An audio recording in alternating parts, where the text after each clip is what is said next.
Fala pessoal, tudo bem com vocês?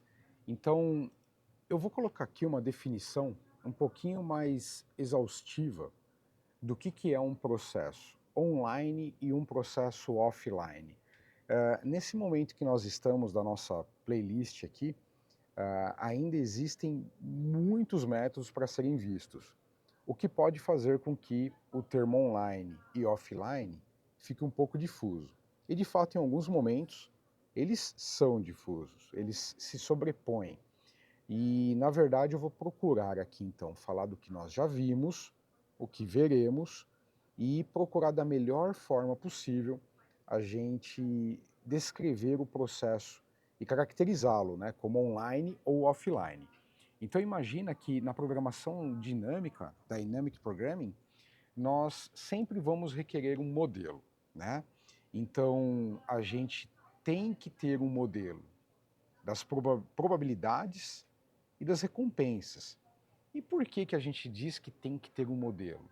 Porque no fundo ele é um processo totalmente offline e ele só tem uma política no final de uma interação de força bruta.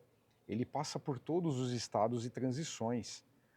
Então isso faz com que ele seja offline. O fato de ele ter uma política somente no final do processo o caracteriza como um processo offline, né?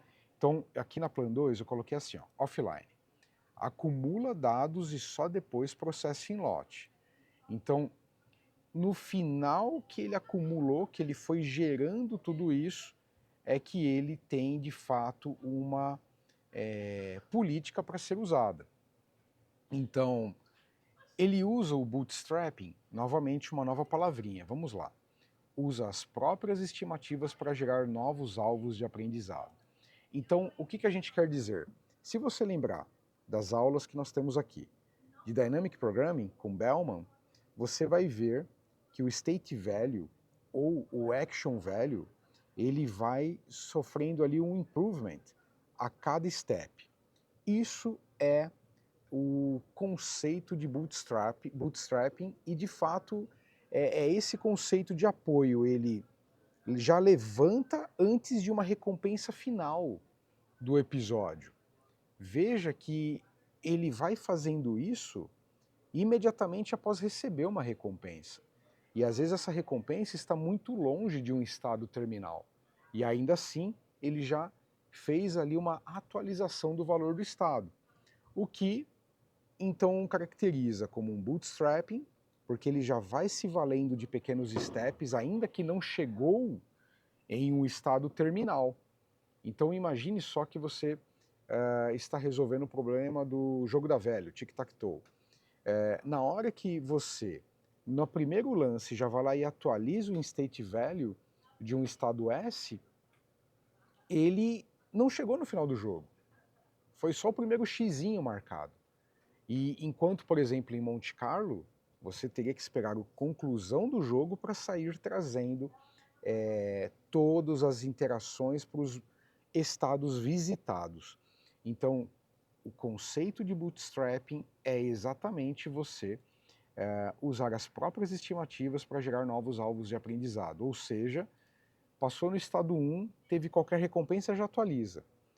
Num processo que não utiliza bootstrapping, você espera, olha só, você usa somente retornos completos observados no ambiente. Por exemplo, Monte Carlo. Né? Então, só no final que você atualiza.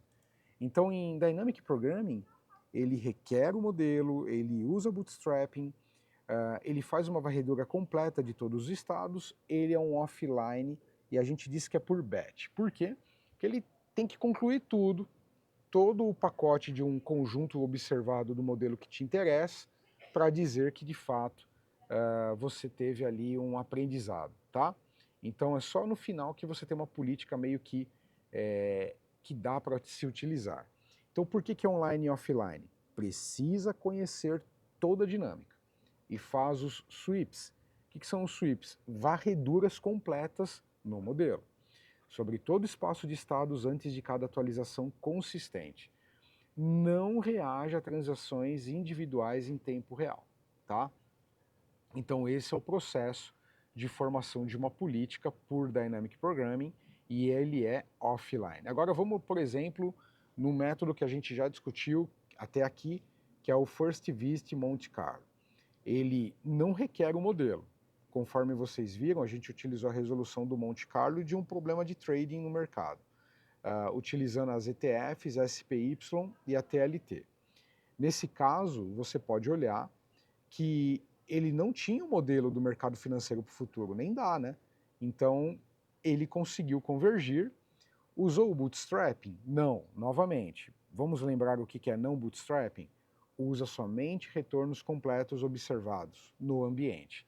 Então, no final de cada episódio é que ele saía implementando todo o ajuste ali daqueles estados visitados, né? Então, tinha um estado terminal, chega no final de um episódio, ele sai então trazendo as recompensas e calculando o G de forma descontada ao longo dos episódios, do último até o primeiro estado, né?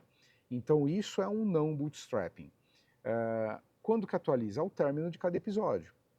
A primeira visita a S ele atualiza depois que ele terminou o episódio, conforme a gente discutiu amplamente nos nossos pseudocódigos. Online versus offline. Então você pode aqui, é um efeito, já é um momento de sobreposição, tá? Isso gera muita confusão. Ele é online do ponto de vista episódico. Agora, se você parar para pensar que você precisa ter N episódios para estar completo, aí você poderia tentar dizer também que ele é um offline. Mas, em geral, a gente caracteriza como online e episódico. Então, pode atualizar logo que o episódio termina, online episódico, mas também armazenar episódios e processar em lote depois, offline. Não usa bootstrapping, só médias de retorno completos. Novamente, bootstrapping usa somente retornos completos observados no ambiente, tá? Então, o retorno tem que estar completo para ele sair calculando. Ele espera chegar no final para ir olhando o que realmente aconteceu. No Dynamic Programming, você dá um passo sem saber o que vai acontecer no futuro, você já calcula e atualiza um state value ou um action value de um dado par action state ou um estado de apenas um estado, né? Então, basicamente é isso. Nós veremos mais para frente alguns métodos que ainda a gente não viu até agora, mas vale aqui já um disclaimer para ficar isso gravado para você e você ficar antenado. Temos o Temporal Difference, que é o TD, o SARS e o Q-Learning. Por exemplo, para eles também não requerem modelo, exatamente como Monte Carlo. Utilizam bootstrapping. O que é o bootstrapping? Usa as próprias estimativas para gerar novos alvos de aprendizado. O que era isso? Igual Dynamic Programming, que é a cada state, mesmo sem você ver o futuro, você já sai fazendo um improvement ali no state value ou no action value. A cada passo de tempo usando VS linha ou QS linha. Ele é um online passo a passo, né? Diferente do Monte Carlo, que é episódico, então é a cada step. Reage imediatamente a cada transição, atualiza o valor em tempo real online, como também pode ser rodado em batch. Batch TD, a gente vai falar disso mais para frente. A linha fica mais tênue, mas o uso típico é o online. Então também tem uma certa sobreposição no TD, que é quando você faz o temporal difference de forma a esperar concluir algumas tasks para você sair então atualizando. Então, seria um offline? Seria, mas assim como o Monte Carlo a gente chama de online, aqui também a gente utiliza o termo online, apesar de ter uma pequena sobreposição. BetDD, que é um termo que não requer modelo, usa bootstrapping, após coletar um lote de transições ou episódios, muito parecido com o Monte Carlo de certa forma. É um offline por bets, né? Se a gente considerar, coleta um conjunto de transições e resolve as equações TD em lote, de modo semelhante ao Dynamic Programming offline, tá? Bom, tem o Monte Carlo por bet, que não utiliza modelo, não utiliza bootstrapping. Lembrando o que é o bootstrapping? Não utiliza, usa somente retornos completos, não se esqueça disso. Após coletar muitos episódios, offline por batch, armazena todas as trajetórias e só depois calcula as médias de retorno. Né? Não faz atualização incremental. Então aqui, ainda assim era episódico porque a política estava disponível a cada episódio completo. Aqui, ele não disponibiliza porque ele espera um N conjunto de episódios estarem completos para que então ele possa ter uma política utilizável ali. E temos o DP Online, que é o Dynamic Programming Online, tais como o Dyna ou Asynchronous DP. Ele, de fato, precisa do modelo, é um bootstrapping, né? Vai acontecer a cada transição um mini batch, e ele é um híbrido online planning, que a gente chama, né? Então ele vai tentando fazer aí um processo online de planejamento, seguindo pequenos percursos concluídos e projetando isso daí ao longo dos estados visitados. Apesar de ser um modelo de usar o modelo IBELMA, executa pequenos sweeps, pequenas varreduras locais, após cada transição ao batch reduzido, reagindo em tempo real. Né? O Dyna é muito poderoso, é um algoritmo poderoso e rápido, inclusive. Mistura planejamento de DP e experiência online. Né? Então aqui, o que é o online finalmente? Atualização imediata por transição ou episódio. Em geral é assim que se chama. O método é online se ele faz uma atualização no state value ou action value de forma imediata, em geral a cada transição e em particular para Monte Carlo no final de cada episódio. É offline, quando ele acumula dados e só depois processa em lote para você ter de fato uma política. Bom, pessoal, é isso. Espero que a gente tenha conseguido descrever um pouquinho mais e esclarecer um pouco mais o que seria o conceito de online e offline, mas a gente não teria como tentar aí mitigar essa... ou esclarecer mais ou mitigar dúvidas se a gente não falasse um pouquinho mais os outros e organizássemos aqui numa forma fácil de enxergar por meio de uma tabela. Deixa teu like, se inscreva no canal, compartilhe com seus amigos e até a próxima. Tchau, tchau, pessoal.